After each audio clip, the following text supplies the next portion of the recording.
Have you ever sat with someone older, maybe a parent, a grandparent, or even just a wise stranger on a park bench, and felt like they were handing you a secret map to life? Not a lecture, not a back in my day rant, but something quieter, more profound. A look in their eyes, a short phrase, a story you didn't expect. And then you realize this isn't just a nice memory. This is wisdom. Real life-saving wisdom. The kind no book, no doctor, and no podcast can give you. And here's the truth.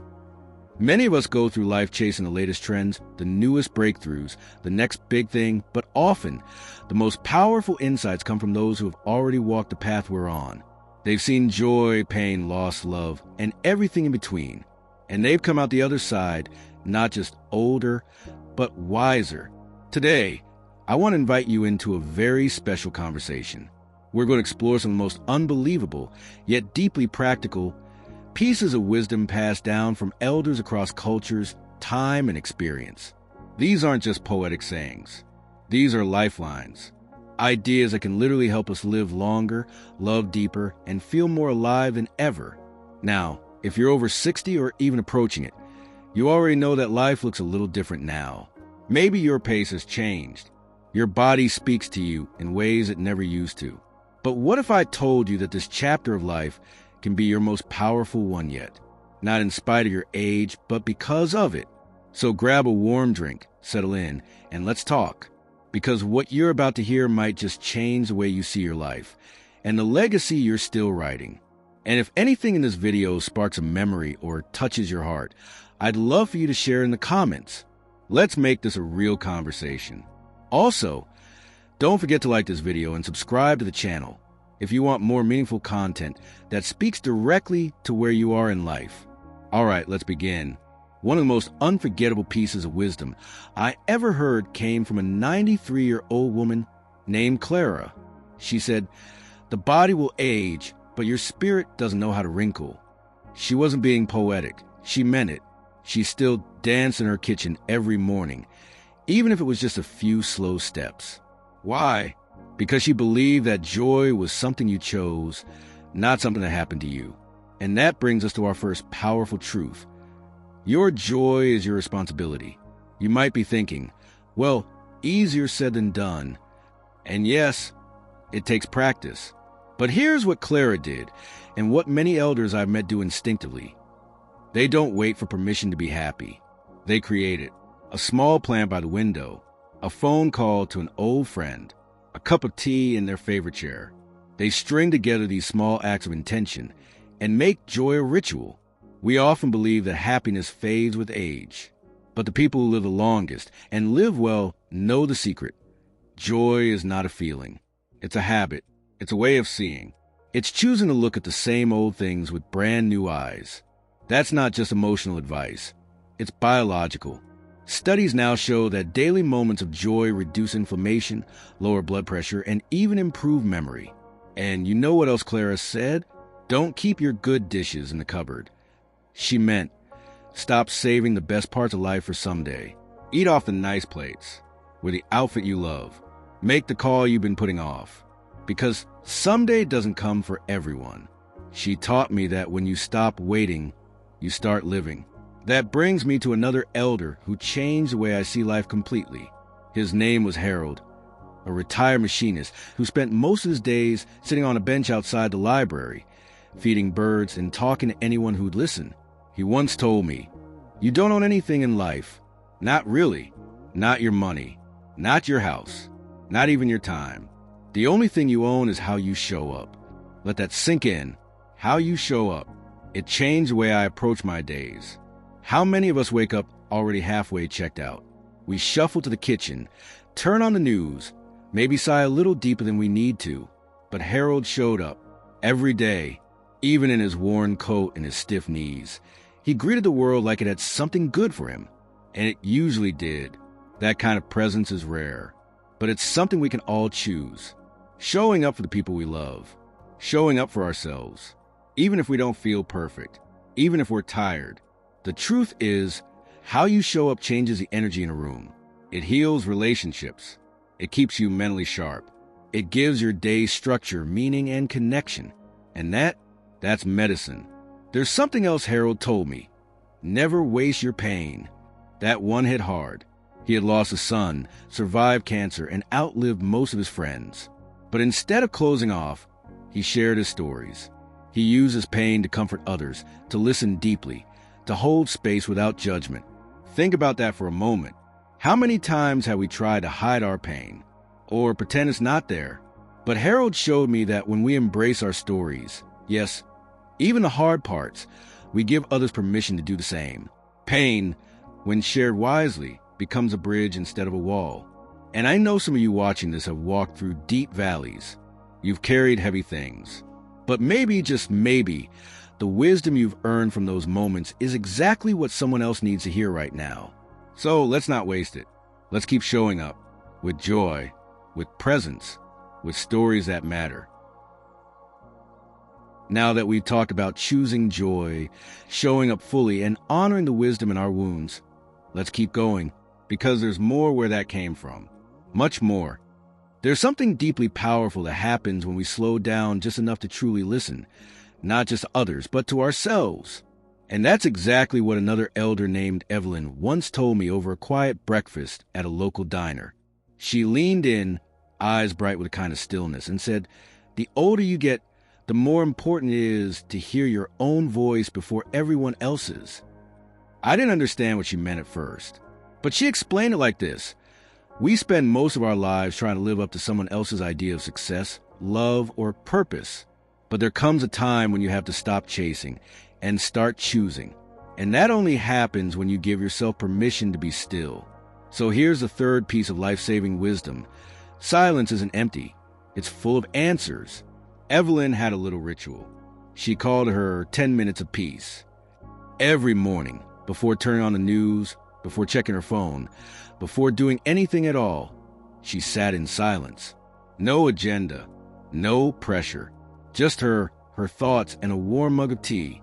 She said it helped her hear what really mattered, the quiet tug of intuition, the voice that said, "Call your sister today," or "Don't rush through this morning," or simply, "Breathe." Science is catching up with Evelyn's intuition.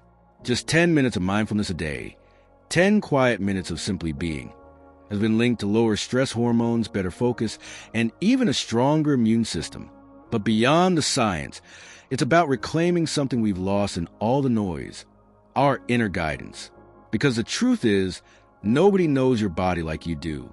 Nobody knows your needs like you do. And nobody else gets to define what peace, success, or joy should look like in this season of your life. That kind of self-awareness, it's gold. And it leads us straight into the next piece of wisdom. That's as surprising as it is profound. I met a man named Benny in a small town in the Southwest. He was 87, sharp as a tack, and had been married to the same woman for over 60 years. When I asked him what the secret to a long, happy life was, he didn't hesitate. "Learn how to forgive fast," he said, "and laugh often, especially at yourself." Now, we hear about forgiveness all the time, but here's what made Benny different. He forgave without waiting for an apology. "I don't do it for them," he told me. "I do it for my own peace." Think about that. How many of us are holding on to grudges that only weigh us down? A family feud from decades ago, a misunderstanding with a friend, something small that grew too large over the years. Benny wasn't interested in dragging those stories with him into the future. He let them go, not because what happened didn't matter, but because his peace mattered more. Forgiveness isn't weakness. It's power. It's a decision to stop giving energy to something that steals from your joy, your sleep, your health. Elders like Benny show us that healing doesn't mean forgetting. It means choosing freedom over bitterness. And the laughter? That was the glue that held his days together. "You've got to be able to laugh when you burn the toast," he said, "or when your knees pop like popcorn every time you stand up. Life's too short to take yourself too seriously." It sounds simple, but there's real depth in that. Studies show that people who laugh regularly, especially those who can laugh at themselves, experience lower levels of stress, better pain tolerance, and even improve heart health. So if you've been holding on to something, ask yourself, is it worth your peace? And if your days have felt a little heavy lately, when was the last time you gave yourself permission to laugh? Not because life is perfect, but because you're still here. Now, before we go further, I want to pause for a moment. If any of this is resonating with you, whether it's a story, a memory, or a realization, I invite you to share in the comments below. This channel is about more than just information. It's about connection. Your story might be exactly what someone else needs to hear today. And if you're finding value here, please give this video a like and hit that subscribe button. It helps us reach more people who are hungry for the kind of wisdom that truly matters. All right, we've talked about the power of joy, the courage of showing up, the strength in silence, and the freedom of forgiveness.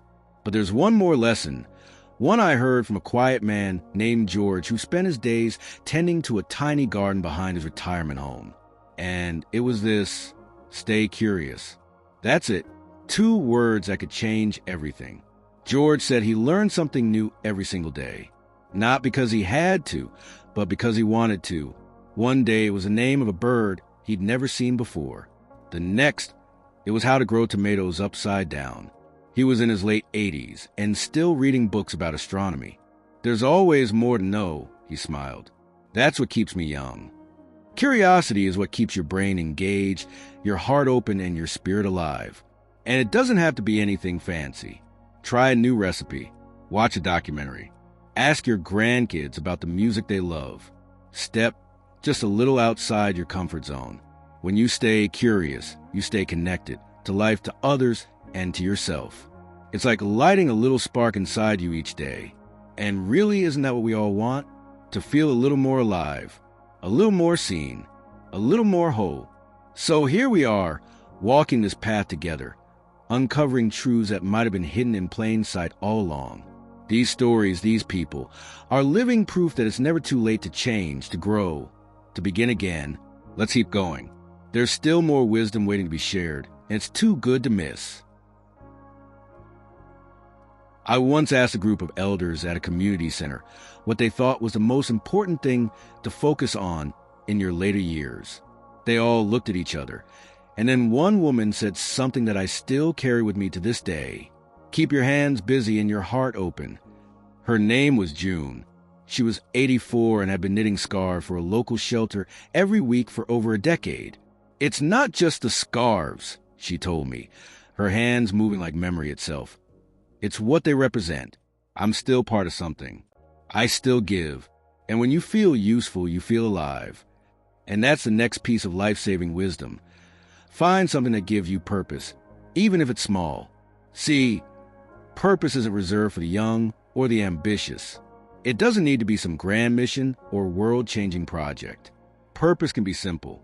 It can be found in baking your famous banana bread for the neighbor down the street.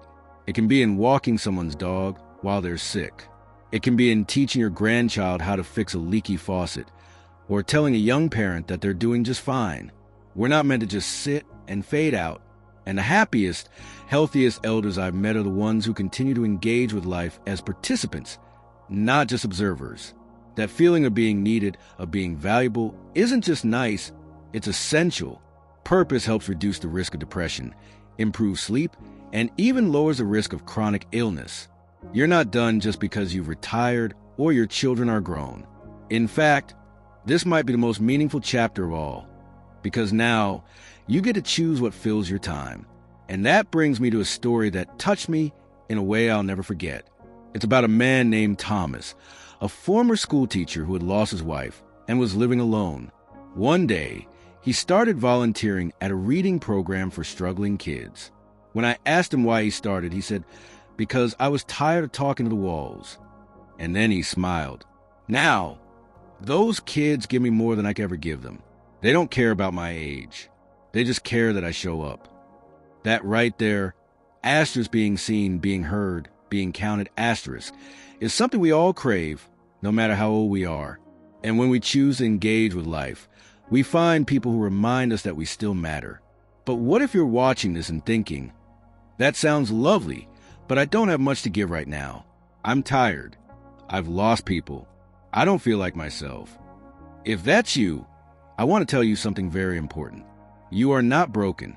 You are not behind. You are not too late. You are still here, and that means your story is still unfolding.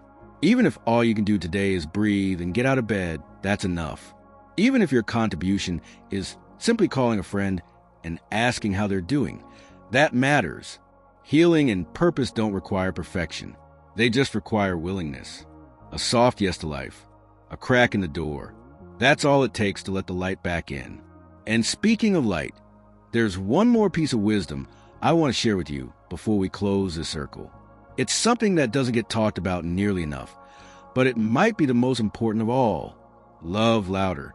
That's what a 91-year-old woman named Esther told me on a walk through her garden. She had outlived 2 husbands, 3 siblings, and most of her friends. And yet, she was radiant, truly glowing. She still threw birthday parties, still wrote letters, still ended every conversation with, "I love you and I mean it." People hold back love like they're saving it, she said.